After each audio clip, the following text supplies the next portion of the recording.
Hello नमस्कार प्रणाम साथियों, आप सभी बहुत ही अच्छे होंगे। हमारा जो चैनल है आप लोगों का फिर से हार्दिक स्वागत करता है।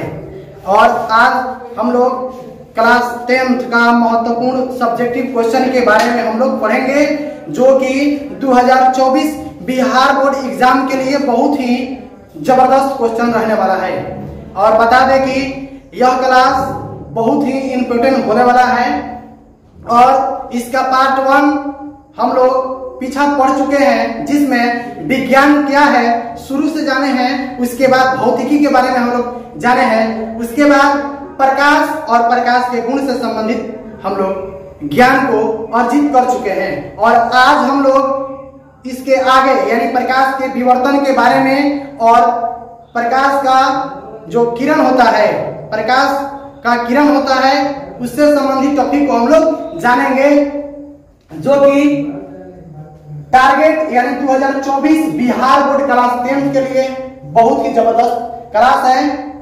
और बता दें कि चैप्टर 1 यानी चैप्टर 1 प्रकाश का प्रवर्तन और अपवर्तन यानी लाइट रिफ्लेक्शन एंड रिफ्लेक्शन के बारे में हम लोग आज पढ़ने वाले हैं।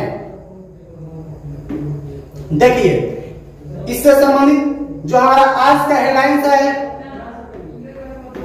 प्रकाश का विवर्तन। आखिर प्रकाश का विवर्तन होता क्या है? तो देखिए, प्रकाश का जो विवर्तन है इसको हम जानते हैं बहुत ही आसान तरीका से। तो देखिए, किसी बिंदु वस्तु से आ रही प्रकाश की किरणें जब किसी अपारदर्शी वस्तु पर पड़ती है तो प्रकाश उसे पार नहीं कर पाता है, बल्कि उसके किनारे में मुड़ने को क्या करता है, गुण को धारण कर लेता है। तो प्रकाश की इस प्रकार की घटना को प्रकाश का विवर्तन के नाम से हम लोग जानते हैं। तो देखिए, हम पढ़ते हैं कि प्रकाश का विवर्तन, तो जब किसी बिंदु वस्तु से आ रही प्रकाश के किरणें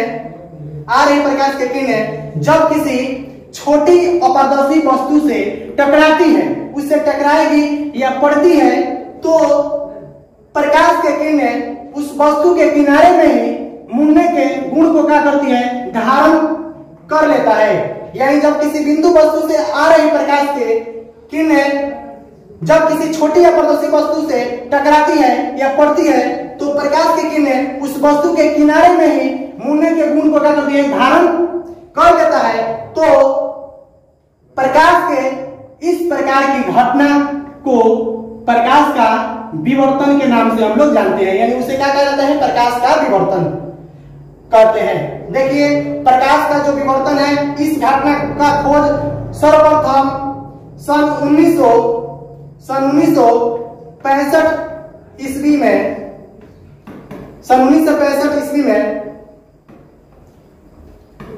फ्रांसेस्को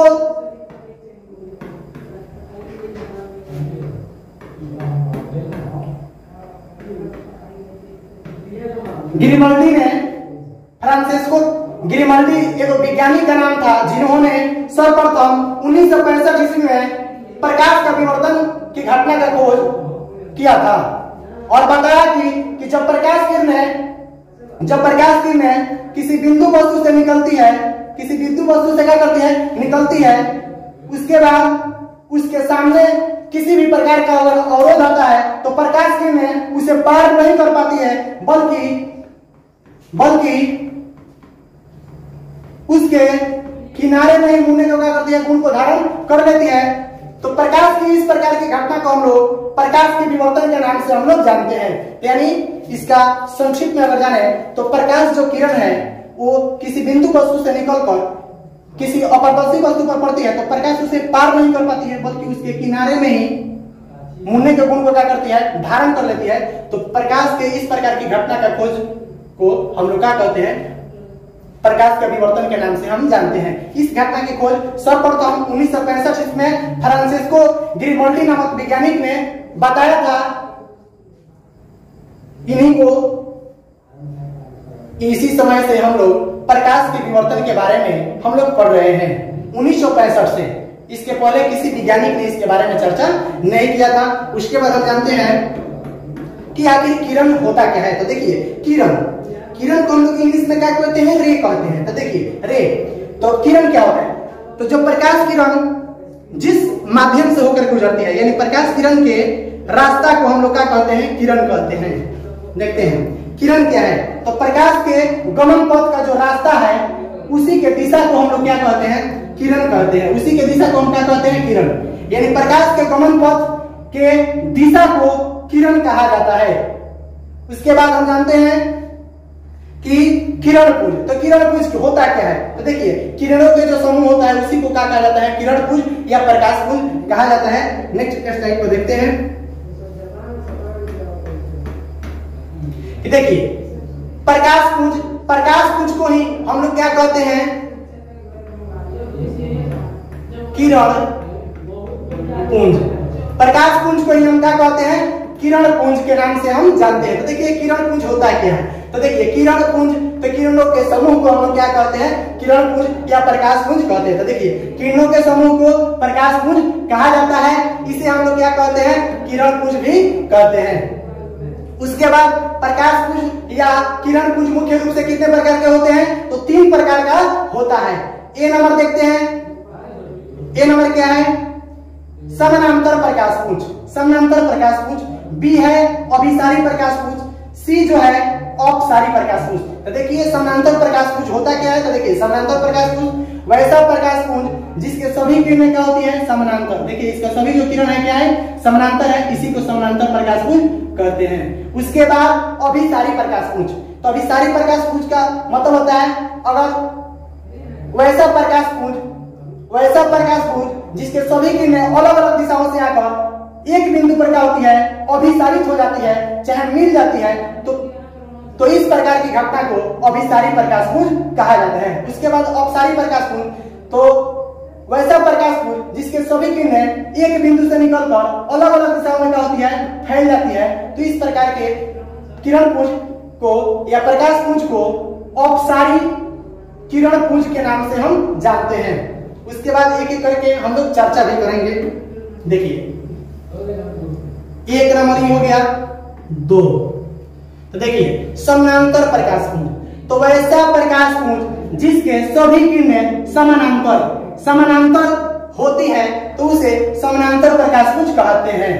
यानी वैसा प्रकाश पुंज जिसके सभी किरणें क्या होती है, समानांतर होती है, उसे ही क्या कहा जाता है, समानांतर प्रकाश पुंज के नाम से हम जानते हैं। तो देखिए इसका सभी जो किरणें हैं क्या है, समानांतर है कि नहीं, समानांतर होती है, तो इसी को क्या कहते हैं, समानांतर प्रकाश पुंज। उसके बाद अभिसारी प्रकाश पुंज, तो वैसा प्रकाश पुंज जिसके सभी किरणें अलग अलग दिशाओं से आकर किसी एक बिंदु पर मिलती है तो उसे अभिसारी प्रकाश पुंज कहा जाता है।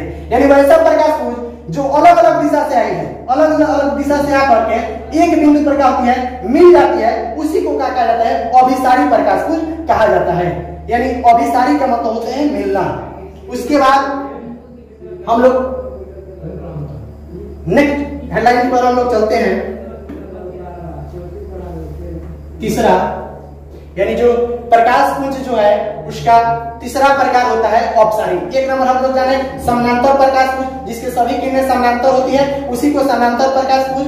दूसरा हम जाने कि वैसा प्रकाश पुंज जिसके अलग अलग दिशाओं से आकर अगर एक बिंदु पर मिल जाती है उसी को अभिसारी प्रकाश पुंज। तीसरा है अपसारी प्रकाश पुंज। तो देखिए अपसारी प्रकाश पुंज होता क्या है, तो वैसा प्रकाश पुंज जिसके सभी किरणें किसी एक बिंदु